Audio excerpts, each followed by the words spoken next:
Expedition 74 സംഘം ഭൂമിയിലേക്ക് 8 മാസത്തെ ബഹിരാകാശ ദൗത്യം പൂർത്തിയാക്കിയാണ് മടക്കം. പേടകം ഉടൻ തന്നെ ഭൂമിയെ തൊടും.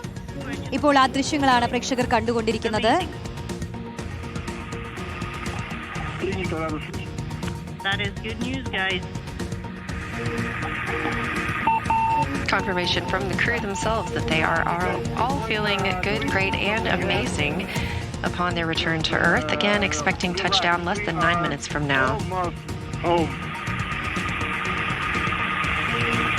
The crew also has a voice and visual with the search and recovery forces. This video coming as those Russian search and recovery ATVs continue making their way toward the anticipated landing site. The altitude of the Soyuz. This is Hot Mike from the search and rescue forces.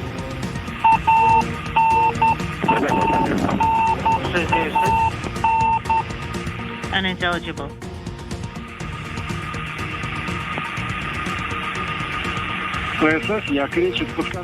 Search and rescue. Search and rescue forces. What's your altitude?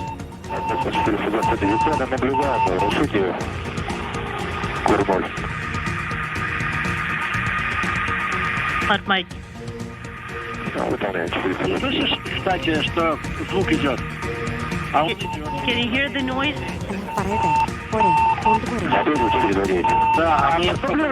Search and rescue forces talking to each other. വിവരങ്ങളിലേക്ക് കടക്കാം. K Sajeesh ചേരുന്നുണ്ട്. സജീഷ്, 8 മാസത്തെ ദൗത്യത്തിനൊടുവിൽ നിരവധി പഠനങ്ങളൊക്കെ നടത്തി തിരിച്ചെത്തുന്ന സംഘമാണ്. അപ്പോൾ ഒരു സന്തോഷ നിമിഷം കൂടിയാണ്. വിജയകരമായി അത് അല്പസമയത്തിനകം തന്നെ ഭൂമി തൊടുമെന്നാണ് മനസ്സിലാക്കുന്നത്. കസാക്കിസ്ഥാനിലാണല്ലേ ലാൻഡിംഗ്? റോഷ്നി, തീർച്ചയായിട്ടും ബഹിരാകാശ പര്യവേഷണ ഘട്ടത്തിലെ ഏറ്റവും പ്രധാനപ്പെട്ട ഒരു നിർണായക ഘട്ടത്തിലേക്കാണ് ഇപ്പോൾ നമ്മളുടെ കാഴ്ച പോയിക്കൊണ്ടിരിക്കുന്നത്. ഇതിൽ 2 പ്രധാനപ്പെട്ട കാര്യങ്ങളുണ്ട്. ഒന്ന്, ഈ എക്സ്പെഡീഷൻ 74 എന്ന ദൗത്യ സംഘത്തിലെ 3 പേരാണ് ഇപ്പോൾ അന്താരാഷ്ട്ര ബഹിരാകാശ നിലയത്തിൽ നിന്ന് ഭൂമിയിലേക്ക് മടങ്ങിയെത്തുന്നത്. 3:55 ഇത് ഭൂമിയിൽ തിരിച്ചെത്തും. സാധാരണ രീതിയിൽ ഈ ബഹിരാകാശ ദൗത്യം പൂർത്തിയാക്കിയ ശേഷം തിരിച്ചു വരുന്ന ദൗത്യ സംഘം ലാൻഡ് ചെയ്യുന്നത് കടലിലാണ്. ഇത് പക്ഷേ നേരത്തെ സുനിത വില്യംസ് അടക്കമുള്ള പ്രധാനപ്പെട്ട ബഹിരാകാശ ദൗത്യ സംഘങ്ങളെല്ലാം തന്നെ തിരിച്ചെത്തിയത് ഈ പാരച്യൂട്ട് വഴി കടലിൽ ഇറങ്ങുകയായിരുന്നു. ഇത് പക്ഷേ കടലിന് പകരം കരയിലാണ് ഇറങ്ങുന്നത്. ഏതായാലും അല്പസമയത്തിനകം തന്നെ 3:55 ഈ ലാൻഡിംഗ് സമയം നിശ്ചയിച്ചിരിക്കുന്നത്. നേരത്തെ നമുക്കറിയാം, ഇന്ത്യക്കാരനായ ആസ്ട്രോണറ്റ് അനിൽ അടക്കമുള്ള 3-അംഗ ദൗത്യ സംഘം നേരത്തെ ബഹിരാകാശ നിലയത്തിലേക്ക് പോയിരുന്നു. അന്ന് വലിയ തോതിൽ നമ്മളടക്കം അത് ആഘോഷമാക്കി വാർത്തയാക്കി നൽകിയതാണ്. ഈ 3-അംഗ സംഘം കഴിഞ്ഞ ആഴ്ച ബഹിരാകാശ നിലയത്തിലെത്തിയോടുകൂടി ഏതാണ്ട് 10-അംഗ സംഘമായിട്ട് ആ ബഹിരാകാശ ദൗത്യ സംഘം മാറുകയും ചെയ്യുന്നു. അതിൽ നിന്നാണ് ഇപ്പോൾ 3 പേർ തിരിച്ച് വരുന്നത്. ഈ 3 പേരുടെ ദൗത്യ സംഘം 3:55 എക്സ്പെഡീഷൻ 74 എന്ന ഈ ദൗത്യ സംഘം 3:55 ലാൻഡ് ചെയ്യും. ഏതായാലും ഇതുവരെയുള്ള അതിൻ്റെ മടങ്ങി വരവ്, മടക്ക യാത്രയെല്ലാം തന്നെ വളരെ സുരക്ഷിതമായ ഘട്ടത്തിലൂടെയാണ്. വളരെ സുരക്ഷിതമായ സമയക്രമങ്ങളെല്ലാം പാലിച്ചുകൊണ്ടാണ് ഈ ദൗത്യ സംഘത്തിൻ്റെ ഈ മടക്ക യാത്ര ക്രമീകരിച്ചിരിക്കുന്നത്. എക്സ്പെഡീഷൻ 74 എന്നാണ് ഇതിന് അവർ ശാസ്ത്രീയമായി നിർവചിച്ച നാമം. എക്സ്പെഡീഷൻ 75 ആയിരുന്നു കഴിഞ്ഞ ദിവസങ്ങളിൽ ഇന്ത്യക്കാരനായ അനിൽ അടക്കമുള്ള 3-അംഗ സംഘം പോയത്. അതിന് തൊട്ടു മുമ്പ് പോയ ആളുകളാണ് ഈ 74 എന്ന രീതിയിൽ അവർ ദൗത്യ സംഘം പൂർത്തിയാക്കി അന്താരാഷ്ട്ര ബഹിരാകാശ നിലയത്തിൽ നിന്ന് ഭൂമിയിലേക്ക് മടങ്ങിയിരുന്നത്. സജീഷ്, ഇത് വളരെ പ്രധാനപ്പെട്ട ചില പഠനങ്ങളാണ് ഇവർ നടത്തിയിട്ടുള്ളത്. പ്രത്യേകിച്ച് ഈ ദീർഘകാലം ഇങ്ങനെ ബഹിരാകാശ യാത്രയോട് മനുഷ്യ ശരീരം എങ്ങനെയാണ് പൊരുത്തപ്പെടുന്നത്, എങ്ങനെയാണ് പ്രതികരിക്കുന്നത് എന്നടക്കമുള്ള പഠനങ്ങളുണ്ട്.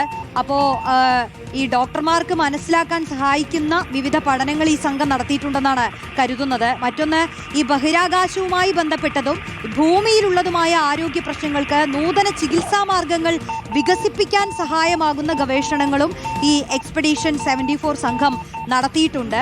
ഇപ്പോൾ അനിൽ മേനോൻ ഉൾപ്പെട്ടിട്ടുള്ള ഒരു എക്സ്പെഡീഷൻ 75 ദൗത്യ സംഘം നടത്താൻ പോകുന്നത് ഇവർ നടത്തിയതിൻ്റെ ബാക്കി പഠനങ്ങളാണ് അല്ലേ? റോഷി, തീർച്ചയായിട്ടും ഏതൊരു ബഹിരാകാശ ദൗത്യത്തിൻ്റെയും ഏറ്റവും വെല്ലുവിളി നിറഞ്ഞൊരു കാലം അല്ലെങ്കിൽ വെല്ലുവിളി നിറഞ്ഞ ഘട്ടം എന്ന് പറയുന്നത് ബഹിരാകാശ യാത്രികർക്ക് അവിടെ എത്ര കാലം നിൽക്കാൻ കഴിയും എന്നതാണ്. അതിൽ മനുഷ്യ ശരീരം ഈ ബഹിരാകാശ കാലാവസ്ഥയോടുകൂടി എങ്ങനെ പൊരുത്തപ്പെടുന്നു ബഹിരാകാശ ജീവിതം എങ്ങനെ ബാധിക്കുന്നു എന്നതുൾപ്പെടെയാണ് ഏറ്റവും പ്രധാനപ്പെട്ട ഒരു വെല്ലുവിളി. അതിനെ മറികടക്കാനുള്ള എല്ലാ പരീക്ഷണങ്ങളും നേരത്തെ ഭൂമിയിൽ നിന്ന് തന്നെ നടത്തുകയും അതിനുശേഷമാണ് ഇവർ ബഹിരാകാശ ജീവിതം ആരംഭിക്കുകയും ചെയ്തത്. അപ്പോൾ ആ രീതിയിൽ ഹ്യൂമൻ ഫിസിയോളജി, ഭൗതികശാസ്ത്രം, മെറ്റീരിയൽ സയൻസ്, ബയോളജി ഉൾപ്പെടെ ഈ ബഹിരാകാശത്തെ ജീവിതം മനുഷ്യ ശരീരത്തെ എങ്ങനെ ബാധിക്കൂ എന്നതാണ് ഈ എക്സ്പെഡിഷൻ 74 ഏറ്റവും പ്രധാനപ്പെട്ട ലക്ഷ്യം, അല്ലെങ്കിൽ ആ ഗവേഷണ ലക്ഷ്യം. മറ്റൊന്ന്, അന്താരാഷ്ട്ര ബഹിരാകാശ നിലയത്തിന്റെ അറ്റകുറ്റപ്പണികൾക്കും നവീകരണങ്ങൾക്കുമായി സ്പേസ് വാക്കുകൾ നടത്തും. ഉദാഹരണം, കാനഡാം ടു റോബോട്ടിക്കയുടെ അറ്റകുറ്റപ്പണികൾ ഉൾപ്പെടെയുള്ള കാര്യങ്ങൾ ഈ സ്പേസ് വോക്കിലൂടെ നടത്തുകയും ചെയ്യുന്നുണ്ട്. അതായത് അറ്റകുറ്റപ്പണികൾക്ക് നവീകരണങ്ങൾക്കുമായി അന്താരാഷ്ട്ര ബഹിരാകാശ നിലയത്തിലേക്ക് ഇവരുടെ ദൗത്യം അടുത്ത ഘട്ടത്തിലേക്ക് ക്രമീകരിക്കും. മറ്റൊന്ന്, ഈ സോയിസ് MS-29 തുടങ്ങിയ പേടകങ്ങളായി പുതിയ ബഹിരാകാശ യാത്രികർ ഈ നിലയങ്ങളിൽ എത്തുകയും ബഹിരാകാശ ഗവേഷണങ്ങൾ പങ്കാളിക്കുകയും ചെയ്തു. അപ്പം അത്തരം ദൗത്യങ്ങളിലേക്ക് കൂടി ഈ ദൗത്യ സംഘം നേരത്തെ ചേർന്നിരുന്നു. അങ്ങനെ വിവിധ ഉദ്ദേശ ബഹിരാകാശ ദൗത്യങ്ങളിൽ പങ്കാളികളായി, അല്ലെങ്കിൽ നിർണായകമായ ബഹിരാകാശ ദൗത്യങ്ങളിൽ പങ്കാളികൾ ആയവരാണ് ഇപ്പോൾ തിരിച്ചെത്തുന്നത്. ഏതായാലും ബഹിരാകാശ യാത്രയെ സംബന്ധിച്ചിടത്തോളം നമുക്കറിയാം വളരെ വെല്ലുവിളി നിറഞ്ഞതാണ്. പക്ഷേ കഴിഞ്ഞ കുറേ കാലങ്ങളായിട്ട് നാസ അടക്കമുള്ള ലോകത്തെ ഏറ്റവും പ്രധാനപ്പെട്ട ബഹിരാകാശ ദൗത്യ സംഘം അല്ലെങ്കിൽ ഗവേഷണ സ്ഥാപനങ്ങളെല്ലാം തന്നെ ബഹിരാകാശത്തേക്കുള്ള യാത്രയും അതിലേക്കുള്ള മടങ്ങി വരവും കുറെ കൂടി വെല്ലുവിളികൾ കുറഞ്ഞ രീതിയിലേക്ക് അവതരിപ്പിക്കുകയും അതിൻ്റെ പുരോഗതി രേഖപ്പെടുത്തുകയും ചെയ്തിട്ടുണ്ട്. സ്വാഭാവികമായിട്ടും മുൻകാലങ്ങളിലുള്ളതുപോലുള്ള ഒരു മടക്ക യാത്ര അത്ര വലിയ ജീവഭയം ഉണ്ടാക്കുന്നതോ അല്ലെങ്കിൽ ഭീതി ഉണ്ടാക്കുന്ന തരത്തിലല്ല. കുറെ കൂടി അനായാസകരമായിട്ട് മടങ്ങി വരാവുന്ന രീതിയിലേക്ക് വിക്ഷേപണവും അതിൻ്റെ മടക്കയാത്രയും ക്രമീകരിക്കാൻ കഴിഞ്ഞിട്ടുണ്ട്. ഏതായാലും ഇന്ന് ഉച്ചയ്ക്ക് 12:30 സോയിസ് പേടകം ബഹിരാകാശ നിലയത്തിൽ നിന്നും അൺഡോക്ക് ചെയ്ത് ഭൂമിയിലേക്ക് മടക്കയാത്ര ആരംഭിച്ചത്. വൈകിട്ട് 3:55 കസാക്കിസ്ഥാനിലാണ് ലാൻഡിംഗ്. നേരത്തെ ഞാൻ പറഞ്ഞിരുന്നു, സാധാരണ രീതിയിൽ ഈ മടക്കയാത്രയിൽ ലാൻഡിംഗ് നടക്കുക കടലിലാണ്. സുനിത വില്യംസ് അടക്കമുള്ള സോയിസിലെ മറ്റു ദൗത്യ സംഘങ്ങളെല്ലാം തന്നെ, പേടകങ്ങളെല്ലാം തന്നെ മടങ്ങി ലാൻഡ് ചെയ്തത് കടൽ മാർഗമാണ്. ഇത് പക്ഷേ കസാക്കിസ്ഥാനിൽ പാരച്യൂട്ട് വെച്ച് കരയിലാണ് പേടകം ലാൻഡ് ചെയ്യുക.